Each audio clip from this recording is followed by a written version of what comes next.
shake off a race last week with how disappointing and how frustrating it must have been for you and your team? It certainly was frustrating, but I think that there were a lot of positives to take out of it. So overall, I'm thrilled with the pace that we've been able to show the last couple weeks. So I was more disappointed with myself just by making a mistake. After the race was shortened, I was still in contention, and unfortunately beat myself. So these next couple weeks, just focus on not beating myself. Christopher, while this is going on, we've got pit practice going on for the Xfinity cars. You guys are going to do pit practice after Cup qualifying. How different is this, and how much of the drivers want this after what we saw in the spring, where you were kind of putting around at the new pit entry for throughout turns 3 and 4? Yeah, I mean, it definitely just makes you vulnerable whenever your green flag cycle starts, because if the yellow flag comes out with the way it was, you would lose multiple laps, and if you got trapped by a yellow coming out, your race was essentially over. So I think it's really good that they sped up pit road so that you hopefully don't lose 2 laps whenever the yellow flag comes out. Just trying to peek over everyone's shoulder and check it out to see how the Xfinity cars are handling it, because 45 is obviously easy to do on the access road, but how easy is 90, and nobody knows. So be interesting. You get one shot at it here in practice.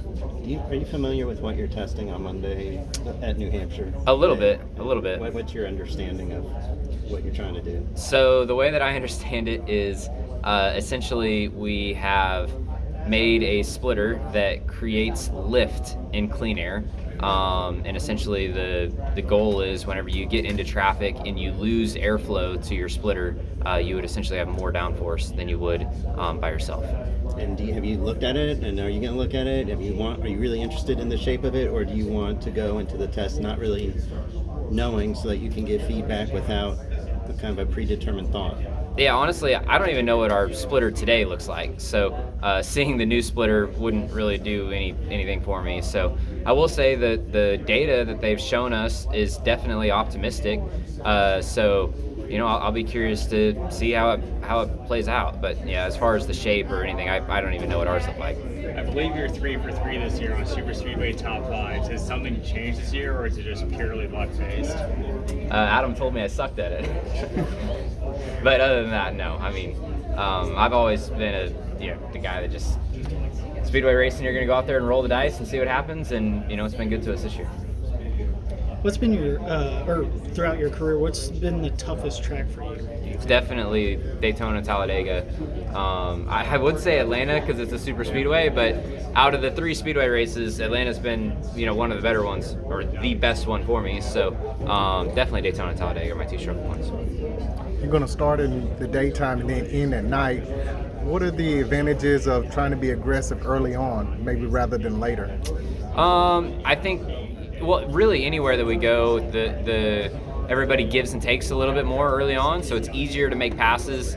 We see that every single race that we go to. If you start in the back, it's pretty easy to get up to the front in the first 20 or 30 laps or the first run of the race, and then the last run of the race, if you get back there, you're in big trouble. So, and that happens a lot here at Atlanta because the track is inherently just lacks grip the first run of the race. So at least the 3 that we've done here so far, the first run of the race, everyone gets spread out and you're able to make moves and pass cars earlier. So, hopefully, we haven't qualified yet, so hopefully I qualify up front and that's not a factor, but certainly if you're in the back, it's easier to go to the front early on.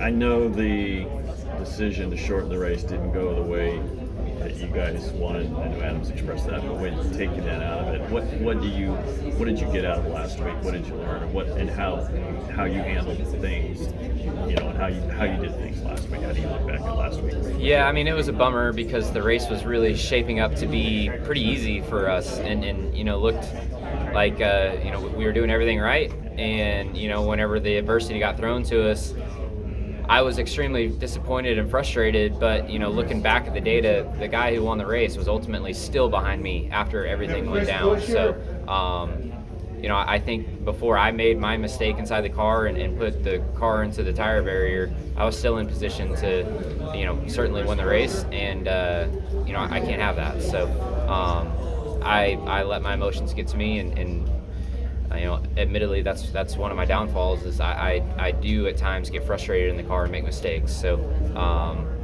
that's something I know I got to work on. Would you like to see? What happened and what led to getting into that situation? Or what did you miss, or did you hit clips?